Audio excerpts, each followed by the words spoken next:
Fala aí, pessoal, vamos bater um papo hoje sobre métricas de valor, 3 exemplos. Eu sou o Fernandes Lima, aqui do canal da Agile Now, e eu quero começar esse vídeo falando para você o seguinte, mas como que eu aqui vou identificar métricas para você, para o teu contexto, para a tua realidade? Logicamente, eu não sou a melhor pessoa para fazer isso, para identificar métricas para o teu contexto. Quem é a melhor pessoa? Você, as pessoas da sua organização. Eu vou falar, a gente vai discutir sobre isso. Então, eu quero que você, quando estiver assistindo esse vídeo, pense o seguinte: olha o que a gente está compartilhando e pensa o seguinte: isso faz sentido usar esses critérios para mim? Ou quais seriam os melhores critérios para o meu contexto, para a minha realidade? Então, toda vez que você assistir um vídeo, faça essa reflexão, procure conectar aquele conteúdo com a sua realidade, e eu sempre falo muito nisso, né? Envolva o seu time. Discuta isso com o seu time, pessoal, ou membros mais próximos do time. Às vezes com pessoas de outras áreas de negócio, ou de outros times que você tem maior afinidade, maior contato.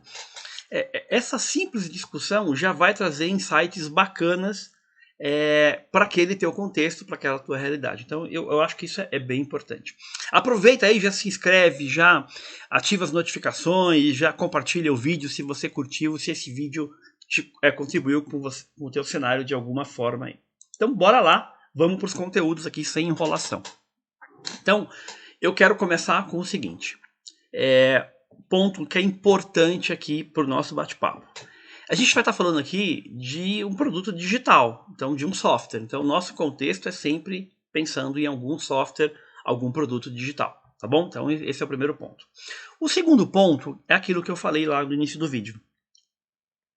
A melhor pessoa para definir quem vai ser, quais vão ser as métricas válidas para o teu contexto é você. Então, o profissional de produto, as áreas de negócio, a área estratégica da organização, os executivos e tudo mais. Então, porque você conhece o seu mercado, você conhece o seu contexto, você conhece o seu produto, você conhece os seus concorrentes, ou seja, a melhor pessoa para definir métricas é você, as pessoas do seu time, as pessoas, os stakeholders, essas pessoas que eu mencionei. Então, por isso que é importante esse alinhamento aqui. Outra coisa, fuja das métricas de vaidade, por exemplo, número de cliques, número de visualizações. Não, a gente vai falar de métricas de valor, que trazem valor para a organização, que trazem valor para o usuário, que trazem valor para os clientes. Então a gente vai fugir de número de downloads lá, por exemplo. Tá? Não vou me aprofundar muito na discussão, mas só para deixar o lembrete aí, acho que é bem importante. Outro ponto que eu queria falar para você também é o seguinte: vou trazer aqui critérios que eu acredito que vão ajudar você a escolher. O primeiro critério é financeiro. Então a gente está falando de um produto digital que na imensa maioria das vezes ele vai trazer receita ali quando ele é um produto que está vendido para um cliente consumidor ou para uma empresa. Então esse cliente ele paga lá uma mensalidade, ele paga uma assinatura, ou ele tem um plano, ele paga de alguma forma para usar aquele produto ou serviço. Ao fazer isso, ele vai estar gerando uma receita. Então, boas métricas são métricas que estão relacionadas a esse lado financeiro, principalmente a geração de receita. Então, esse é um critério financeiro. O outro critério que eu uso bastante é de uso do produto, o tempo. Então, vamos dar um exemplo aqui. Imagina a Netflix. A Netflix, quanto mais tempo eu estou na plataforma, mais tempo eu estou assistindo algum filme, alguma série, algum documentário, alguma coisa. Significa que eu estou tendo contato com o produto, que aquilo de alguma forma é útil para mim, me entretém e eu curto aquele produto. A mesma coisa o Uber. Imagina que você é um usuário do Uber, um passageiro. Quanto mais tempo você está usando aquele produto, você está se locomovendo pela cidade, você acaba gerando mais receita nesse exemplo, né? E significa que aquele produto é importante para você. Então, na escolha das suas métricas, um bom parâmetro de entrada é você considerar esses dois critérios. aquilo que gera receita para a sua organização e o tempo de uso do teu produto. Então eu estou colocando como ponto de partida para você considerar aí, logicamente, você conhece o teu mercado, o teu produto, os teus concorrentes, o teu cliente e tudo, você vai ter outros critérios. Eu estou falando aqui de maneira genérica. Um outro ponto que eu gosto de colocar também é qual é a satisfação do teu cliente e do teu usuário. Então isso é bem importante, a gente vai falar sobre isso hoje. Então é uma boa métrica que pode ajudar também nisso. É um bom critério, né? Usar métricas que expressam a satisfação do teu cliente. Então você vai olhar uma métrica, aí a gente vai falar disso ainda nesse vídeo de hoje. Então esses são os pontos aqui para dar um contexto, para dar uma introdução, para alinhar a expectativa e para todo mundo aí ter clareza do que a gente vai falar, considerando aí esses pontos que eu acabei de mencionar. Beleza? Então vamos seguir aqui. Eu quero ir para o próximo ponto. E o próximo ponto a gente vai falar diretamente de receita. Então, o que a gente vai falar de receita? Lembra que eu falei que é uma métrica financeira. Então, normalmente, a maioria dos produtos que são comercializados, você vai ter uma geração de receita aí. Um plano anual, uma receita mensal, enfim. Cada um tem a ver com o teu modelo de negócios. Mas uma boa pergunta é, para você trabalhar com métrica de receita, qual é a receita mensal gerada? Né?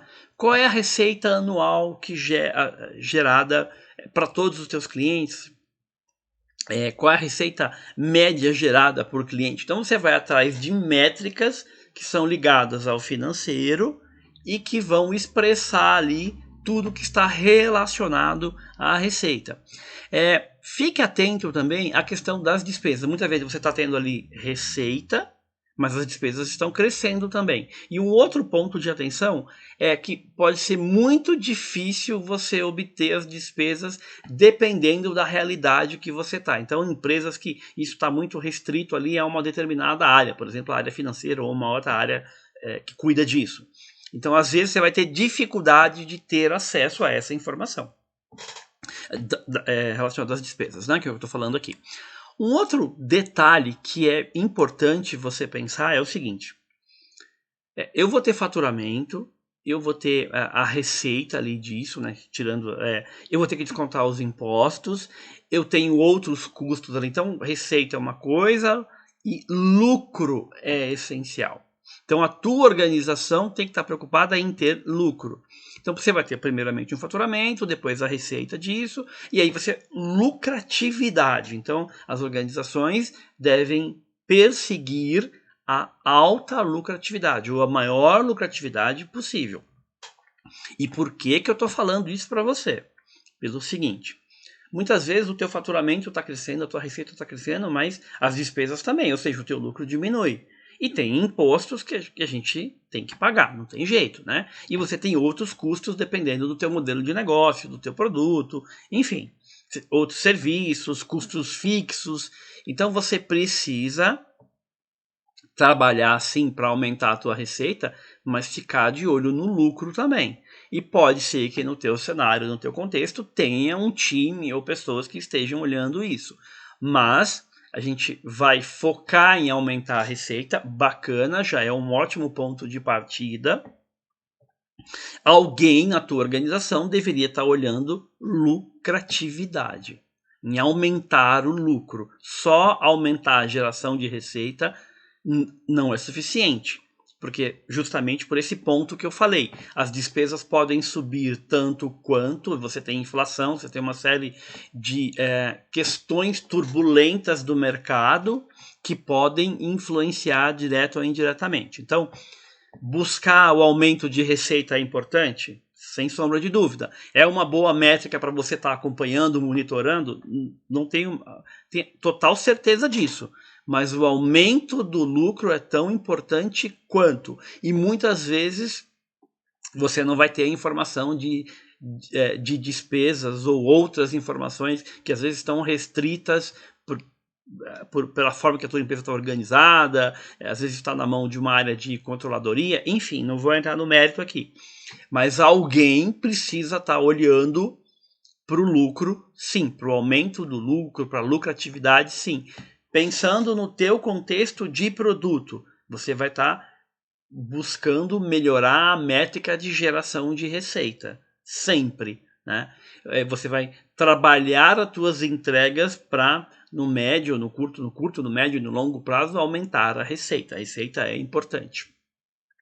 Sem deixar de lado aqui essa questão da lucratividade que eu falei, que muitas vezes não está no teu controle, são outras áreas, outros times que cuidam aí de despesas, apuração de impostos e tudo. Então, a geração de despesa, de receita é fundamental, sim, mas você buscar a maior lucratividade, a alta lucratividade, também é importante. Com certeza tem alguém olhando isso na tua empresa. Se não tem, deveria ter.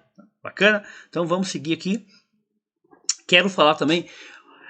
Vamos pensar o seguinte: muitas vezes você tem aqui dentro da tua empresa vários produtos. Ou você tem um produto, estou pensando aqui em produto digital, tá? Como a gente alinhou antes. Às vezes aquele teu produto tem várias formas de monetizar, de gerar receita. Então, uma coisa que você precisa pensar e considerar é como é que é distribuído a receita dentro da minha empresa, né? Como é que meu produto gera receita, né? E outro ponto é qual é o percentual. Imagina que você está no produto A e a tua empresa tem, sei lá, 5 produtos, produto B, C, D e E.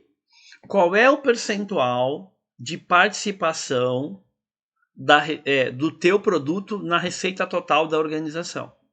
Isso também é importante você saber. Então, como produto, você precisa saber isso.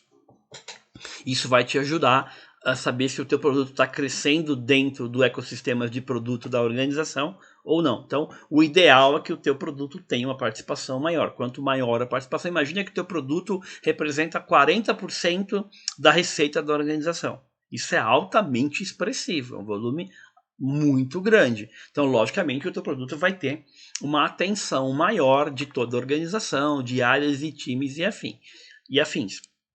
Então, quando você está acompanhando, quando você está buscando a geração de receita de maneira contínua ali, focando as tuas entregas nisso, ou considerando isso também, isso vai te ajudar a melhorar esse percentual ao longo do tempo. Então, o resumo da ópera é o seguinte: olhe métricas financeiras, o impacto que o teu produto está trazendo de receita ou equivalentes para a organização. Receita é importante, a gente precisa. Eu até trabalhei num cenário que me chamou muita atenção, porque eu tinha um time que não queria falar de dinheiro, um time que não queria falar de investimento, um time que não queria falar de receita. Que ele falava, que ele chegou a falar, isso é um negócio maluco, eu nunca esqueci isso, que a empresa não estava preocupada com receita. Eu falei, pessoal, a empresa está preocupada com receita? Sim. Qualquer organização que não é uma ONG está preocupada em gerar receita. E não tem nada de errado com isso. Então, inclusive, é importante a gente se deparar com uma situação dessa, tentar conscientizar um time que sim, as empresas existem para ter lucro. Logicamente, ela vai perseguir o aumento de receita. E o time precisa entender isso, até porque para pagar para pagar aquele time, aquela estrutura, ferramenta, melhor salário, investimento em pessoas, treinamento, capacitação, precisa ter receita. Então, logicamente, eu estou dando esse exemplo aqui porque foi uma situação que me chamou muito a atenção e a gente teve uma discussão de receita, de lucratividade, para tentar conscientizar esse time. Foi uma coisa que me veio aqui à mente agora e eu fiz questão de comentar com vocês. Então, uma boa escolha, escolher métricas. Uma boa métrica é a métrica que está atrelado à receita, à geração de receita, logicamente analisando o teu contexto aí. Você vai em conjunto com a direção, a área de produtos, escolher quais são as melhores métricas que representam receita no teu contexto. Bacana? Vamos para o próximo item aqui, mapa mental chique, bacana, para ajudar a potenciar a aula. E lembrando que é bem importante, a gente vai aqui, nossa, deu um bug aqui, um negócio maluco, olha que louco isso. A gente expandiu aqui e deu uma bagunçada aqui, deu um bug aqui no mapa mental, mas tudo bem, acontece, vida real. Então, o que eu quero trazer para você aqui, antes de continuar, esse mapa mental vai estar lá no canal do Telegram.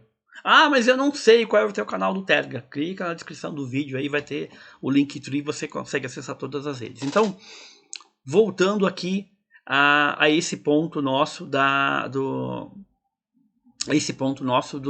do NPS. Então, o que é o NPS? O NPS basicamente é o quanto o cliente recomenda o teu produto ou serviço. Então, qual é a satisfação que ele está tendo ali? Se o teu produto fez diferença na vida dele, ele vai, logicamente, ele vai ter uma recomendação, né? Então, quanto maior, se ele recomenda ali, nota entre 9 e 10, bacana, ele gostou do teu produto ali. Tem uma continha para fazer o NPS, eu também não vou entrar no mérito aqui, mas depois a gente pode até fazer um vídeo sobre NPS, acho que talvez vale a pena fazer um vídeo de NPS aí, explorando algumas coisas de como calcular, de como melhorar o NPS, enfim, acho que vale a pena. Outra coisa é, quem está monitorando esse número, né? Eu gosto muito porque assim, às vezes quem está olhando isso é o time de atendimento, às vezes é o time de CS, de CX, o time de produto, marketing, ou seja, tem N times ou áreas aí que estão olhando. Então eu quero saber, eu como pensando no contexto de produto, quem está monitorando também junto comigo, para a gente até tomar decisões conjuntas. Isso também é bem importante, saber quem está monitorando o NPS, que é uma métrica que está diretamente ligada à satisfação. É o quanto o teu cliente, usuário, recomenda o teu produto ou serviço. Quanto maior a recomendação, mais ele está feliz com aquilo. Ninguém vai recomendar um produto que não gosta. Você não vai recomendar um hotel que você não foi bem atendido. Você não vai recomendar um restaurante que a comida foi ali e não foi muito bacana. Então, quanto mais eu recomendo um produto ou serviço, significa que eu estou satisfeito com ele. E aí eu quero recomendar para outras pessoas. Quem nunca gostou de um livro e recomendou para um amigo, para um colega de trabalho? Então, a lógica é um pouco essa aí, né? Que é o quanto o cliente gosta do teu produto ao ponto de recomendar para terceiros, né? Então, quanto mais ele estiver satisfeito ali com o teu produto, ele tende a recomendar para outros, para conhecidos, amigos e tudo mais. Então, o NPS aí é uma boa métrica, né? É uma boa métrica que está diretamente ligada à recomendação do cliente perante o teu produto ou serviço ali. Tá? Um outro detalhe aqui importante também é o seguinte, uma coisa que eu costumo avaliar. Quais são os 20 ou os 10 ou 20 fatores, é claro que esse número é só um exemplo aqui, né? Quais os principais 10 ou 20 fatores que prejudicam o nosso NPS? Vou dar só para ilustrar a ideia aqui, tá, pessoal? Imagina que você tem um problema de entrega com o teu produto. Então, você tem um produto digital, mas no meio tem uma entrega de alguma coisa. E você tem atraso. Então, pode ser que o atraso do produto físico atrapalhe o teu NPS. Porque a tua entrega está gerando problema para o teu cliente, para o teu usuário. Então, ele vai recomendar menos. Então, entender quais são os principais 10, 20, 30, o número que fizer sentido para o teu contexto. Eu costumo trabalhar com 10 ou 20, 10 e 20, às vezes eu trabalhei com mais, mas normalmente 10 e 20, é a maioria das vezes aí. Então eu quero ter clareza de quais são os principais fatores, os 10 principais, os 20 principais, que prejudicam o meu NPS. O meu fator de recomendação, ou seja, o quanto o meu cliente recomenda o produto para um terceiro. Uma outra coisa que eu queria falar para você também é pontos de atenção em relação a esse tópico dos 20 fatores que prejudicam o NPS. Então, a experiência de uso. Então, pensando no produto digital, né? Qual é a experiência de uso, qual é a facilidade que o teu produto traz para o cliente? A experiência de uso é uma experiência super bacana, é um produto que é desejável, que ele é bonito, que ele tem uma boa interface, que é uma interface fluida, que não apresenta lentidão. Recentemente eu estava procurando um determinado produto, aí me deparei e tive, não vou falar qual é o produto aqui, mas nem o tipo, mas era um produto bonito, tinha uma interface bonita comparado aos outros concorrentes. Mas ele tinha um problema de lentidão horrível. Então qualquer atividade que eu fosse fazer naquela plataforma demorava muito. Então a experiência de uso estava ruim. Então até tinha uma interface bonita, mas a experiência de uso está ruim. Então a experiência de uso é muito importante do teu produto como um todo ali. Não só a experiência de uso digital, mas como toda a jornada do usuário e do comprador. Não adianta nada, por exemplo, o produto ser bacana, bonito, ter uma experiência fluida, se a minha área de entrega é ruim, se a minha área de atendimento é ruim. Ou seja, toda a jornada, todo o contato do cliente, do usuário com o meu ecossistema, ele precisa ter qualidade, ter uma experiência bacana, né? E aí entra uma questão fundamental, que é a comunicação. Como que a gente comunica as coisas? Muitas vezes a gente não presta tanta atenção na comunicação, falha na comunicação. Estou falando de forma em geral, desde como você escreve os textos, as mensagens de erro, como você escreve a comunicação com os seus clientes, com os seus usuários. Isso pode gerar algum atrito, algum ruído aí, pode prejudicar a experiência. E aí, o que vai acontecer? O cliente tende a recomendar menos, ou seja, vai diminuir o teu NPS, a tua nota ali. Tudo bem? Outro fator que é importante também é o tempo de resposta. Qual é o tempo de resposta que o cliente abriu um chamado, está com uma demanda ali com o teu produto digital? Qual é o tempo de resposta? Qual é o tempo médio de resposta? Qual é o melhor tempo? Isso tem sido trabalhado. E um outro tempo também é o tempo de resolução do problema. Porque às vezes eu estou tentando fazer, eu uso um produto financeiro, fui tentar fazer, sei lá, uma transação e deu um problema e eu entrei em contato com o suporte e o suporte demorou para responder. É o tempo de resposta. E aí o suporte respondeu, mas a resposta não foi efetiva. Então, o tempo de resolução do problema tende a ser maior. Então, trabalhar o tempo de resposta é importante, mas no final eu quero diminuir o tempo de resolução do problema. Quanto mais rápido eu resolver um problema, mais rápido o cliente fica satisfeito, ou menos insatisfeito, dependendo do tipo de problema. Você pode até reverter, a questão da experiência negativa que você teve ali, que originou o chamado. Então, é bem importante você estar pensando nisso.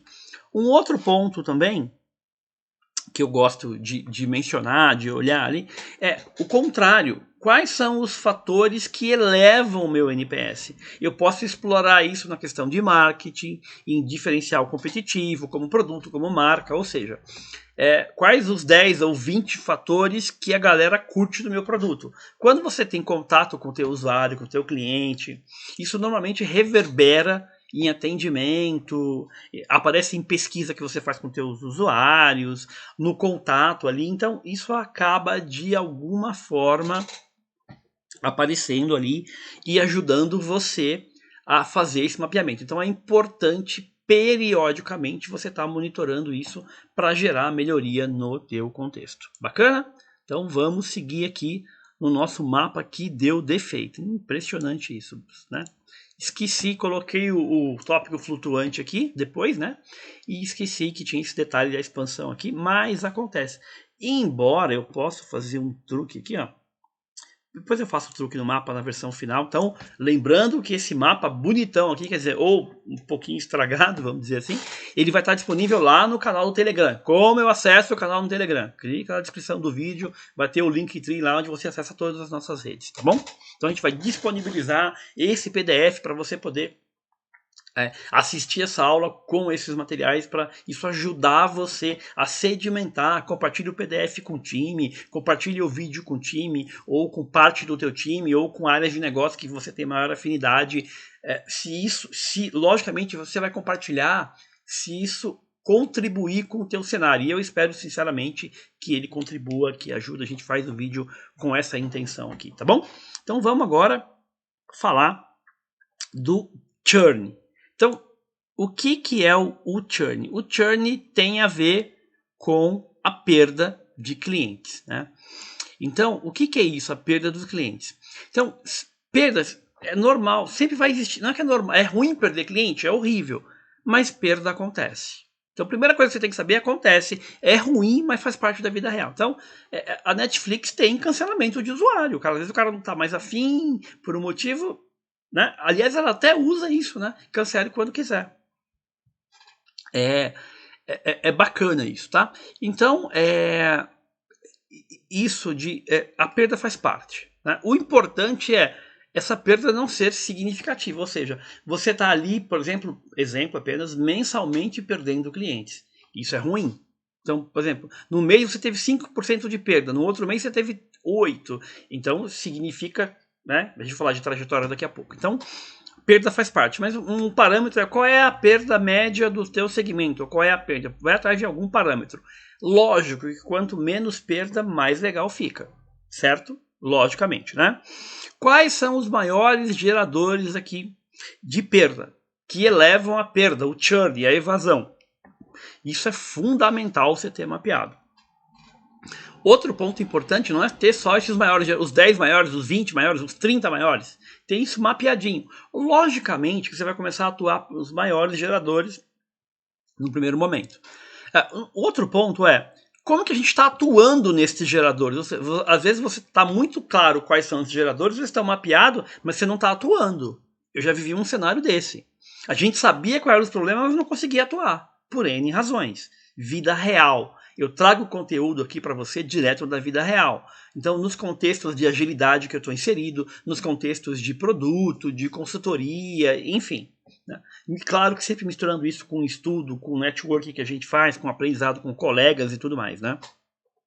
Importante até manter a mente aberta para aprender com todo mundo, isso é muito legal. Então, e além disso, de como que a gente está atuando nesses geradores, em conjunto com quais times ou áreas. Porque tem vezes que você está ali, quem cuida disso, por exemplo, é a área de CX. Ok que tua empresa tem um time, uma estrutura para isso, mas pensando como produto, faz todo sentido você estar acompanhando isso, tá? Quais melhorias os churns, os motivos de churn gerar no nosso produto? Essa pergunta eu adoro fazer. Porque tem vez que não faz melhoria nenhuma, porque você não consegue priorizar aquilo. Já vivi esse cenário também, vida real. E como é que fica a questão da comunicação com os clientes usuários? Olha só o cenário. O teu cliente pediu lá, o teu usuário pediu você perdeu o cliente. Ou está prestes a perder. Se aquela reunião tensa, já aconteceu isso comigo. E você está sentindo um cheiro de churn ali, sabe? Você sente o cheiro ali, vai dar ruim. Ou seja, você recebeu o input negativo do teu cliente, tem um risco de perda, só que você não atua naquilo. Ou você diz que vai atuar, você não dá uma expectativa para o cliente, ou seja, você não faz um alinhamento. Eu também já vivi isso, é muito ruim. O cliente fica muito chateado e a tendência é que você perca o cliente. Infelizmente, é de perda aí, né? Vida real, acontece. E qual é o nosso nível de contato com o cliente, com os usuários? Quanto maior o contato, maior a proximidade, desde que seja uma proximidade saudável, que isso esteja alinhado ali a expectativas dos dois lados, quanto mais contato com o teu cliente, mais você aprende sobre o teu cliente, entende as necessidades dele e mais você entende como ele usa o teu produto, o que está doendo, o que está incomodando, e aí você melhora o produto e você tende no médio para o longo prazo aí diminuindo o churn. Esse contato, a gente fala isso, parece que é óbvio, né? Primeiro tem que ter contato com o cliente certo, saber, mas isso é uma outra história, mas no primeiro momento tenha contato com o teu cliente, entenda como ele usa o teu produto, isso vai ajudar muito a minimizar a evasão de clientes. Esse é um outro indicador bem importante aqui. E eu queria finalizar esse vídeo com outro tópico aqui, que é o seguinte, que é o tópico de qual é a evolução das métricas que você escolheu, seja elas quais foram. Eu tô falando aqui, eu falei de receita, de satisfação, de recomendação, NPS, e falei também de evasão, de perda. Independente de quais sejam as métricas, o que eu quero deixar de recado para você é o seguinte: você está acompanhando ou monitorando? Por que eu coloquei acompanhando ou monitorando aqui? Eu vivi uma situação uma vez, vida real, né? Que é o seguinte, que eu perguntei para uma pessoa de produto: você está acompanhando? Eu falei, você está monitorando? Estou dando uma acompanhada. Eu falei, já vi tudo. Então, assim, acompanhar é aquele acompanhamento mais leve, ali, mais sutil, né? O monitoramento é que você está acompanhando bem de perto, você está ali, né? Tem métrica que faz sentido se acompanhar muito de perto. Dependendo da métrica, dependendo do produto, do contexto, do negócio, logicamente, aqui, né? Então, por exemplo, vou dar um exemplo, até que é um exemplo, digamos assim, triste, né? Ruim, mas imagina que você trabalha que o teu produto está ligado a um monitoramento de UTI. Então, monitorar o número de óbitos, você tem que monitorar ali no minuto a minuto, para saber o que está acontecendo. Número de óbitos por dia, por hora, sei lá. Não estou chutando aqui, não entendo da área médica, mas só para... Então, assim, tem coisa que você pode acompanhar mais light, tem coisa que você vai estar monitorando ali no dia a dia, dependendo do teu contexto, do teu negócio, do teu produto, pensando aqui com viés de produto, logicamente. Qual é a periodicidade que faz sentido você acompanhar? É mensal, é semanal, é quinzenal, enfim, tem que acompanhar a métrica aí. Eu gosto de acompanhar ali no máximo um mensal, ou seja, eu acompanho o mensal, ou seja, eu tenho às vezes quinzenal, às vezes semanal, depende do contexto. Sempre o contexto eu acho que é importante, né? Qual é a métrica ali, qual é a periodicidade que você está monitorando e a periodicidade da própria métrica em si, né? Então, qual é a periodicidade de acompanhamento? E a métrica faz mais sentido ela ser mensal, ela ser semanal, ela ser diária. Então a periodicidade da métrica está relacionada a isso, né? E qual é a periodicidade de acompanhamento? Então, só para deixar claro aí, ou do monitoramento que você está fazendo, né? Então a métrica sei lá, uma métrica diária, por exemplo, né? Então uma métrica que todo dia lá, então vendas diárias, é a periodicidade da métrica. Eu acompanho isso aí toda sexta-feira, eu dou uma olhada. O meu time de vendas olha a venda diária. Ali acompanha de pertinho, mas eu ali como produto dou uma olhada a cada 2 dias, nesse sentido aqui para trazer o contexto. Outro ponto. Quem acompanha? Quais são as áreas de negócio? Então, por exemplo, imagina que é uma métrica crucial para a área. A pessoa olha todo dia, toda hora, né? Por exemplo, vendas diárias. Às vezes, para o produto não faz sentido olhar a vendas diárias. Eu vou olhar, tem a métrica ali, mas eu acompanho ela a cada 2 dias, semanalmente. Só para ilustrar a ideia para você aqui. Isso aqui para mim é um mantra. Eu envolvo o time técnico. Então, eu pensando como produto, eles reclamam, acham ruim, mas uma vez por mês eu procuro envolver o time técnico nas métricas de negócio. Nossa receita aumentou, caiu, nosso churn tá isso. É importante o time técnico, os desenvolvedores, QA, galera de back-end ali, entender o que está acontecendo com o produto, o que está acontecendo com os nossos clientes, nossos usuários, como é que está a geração de receita. Isso é fundamental, isso é muito importante, tá? Outro detalhe que é bobo, a gente tem discussões conjuntas, mesmo com áreas de negócio, sobre essa evolução das métricas, seja positiva ou negativa. Então, por exemplo, o NPS caiu. Eu estou discutindo isso com o marketing, com o CX, ou com os times ou áreas que fazem sentido no meu contexto. Não basta só aquela área ter a discussão interna dela. Dependendo da métrica, faz sentido discussões conjuntas frequentes. Isso até ajuda nesse ponto aqui. Priorização. A você ter melhores priorizações. Ou seja, ao priorizar novas demandas, você está considerando a evolução, a trajetória da métrica, das métricas que são importantes, que são chaves para o teu produto, para o teu negócio. Vou te dar um exemplo de vida real. Tem vez que o time está tão focado em corrigir bug que ele nem está olhando mais nada. De tanto problema técnico que tem ali por variados motivos. Isso acontece. Então, ele nem está olhando, por exemplo, a evolução da receita ou que a evasão está aumentando. Então, ele não tá, as priorizações não estão considerando a trajetória das métricas-chave.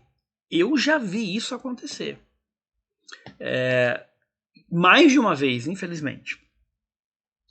E pessoal, eu gosto de trazer para vocês variados contextos onde eu passei em organizações diferentes, de segmentos diferentes, de tamanhos diferentes, de faturamento diferente, número de funcionário diferente. Então, que eu atuei como colaborador, que eu atuei como consultoria, enfim. Então, eu gosto de passar por esse lugar, não só a experiência profissional, a troca, o aprendizado ali que você tem, os erros e acertos que fazem parte da vida de todo mundo, qualquer profissional, mas também isso ajuda a aumentar o teu arsenal de olhar novos contextos e refinar os conhecimentos que você sabe e ir em busca de novos conhecimentos. Isso é bem importante.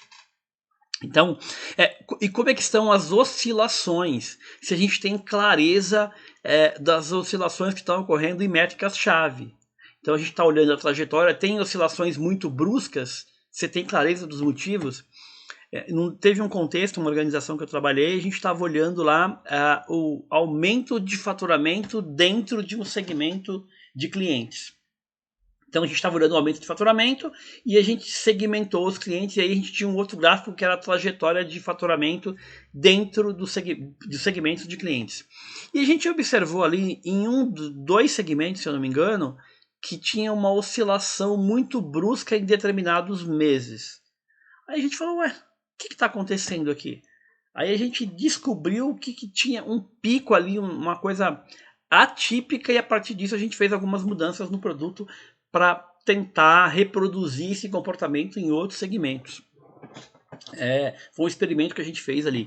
Então, monitorar as oscilações, somente se são bruscas, e ter clareza dos movimentos, né? Às vezes é a entrada de um novo player no mercado, às vezes é uma mudança regulatória que pode estar afetando uma métrica-chave ali. Então, tá acompanhando isso de perto, monitorando, vai te ajudar a entender, a ter clareza das oscilações e de quais os motivos, e isso vai também trazer boas discussões para você, para o teu time, para a tua área de negócios, para vocês estarem promovendo ajustes e melhorias no acompanhamento das métricas.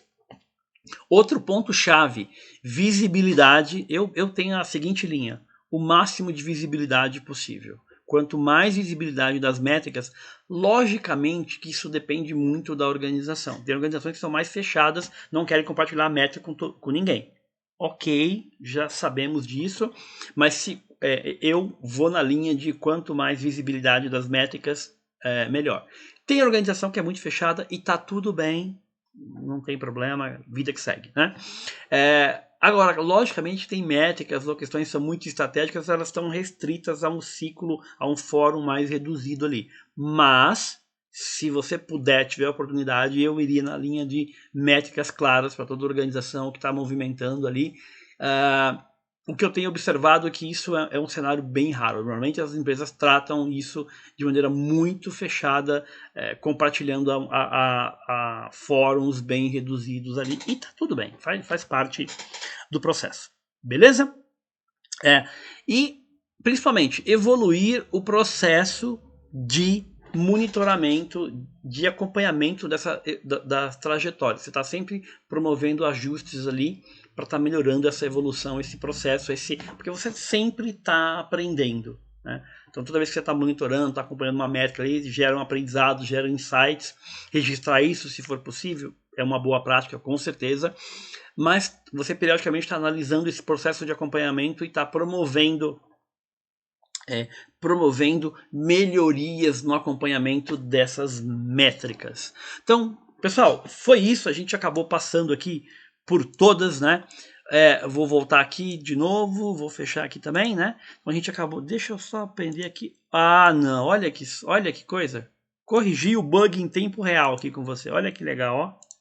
Descobri aqui como corrigir. Olha que legal. Era só ter fechado ali, pois é, né?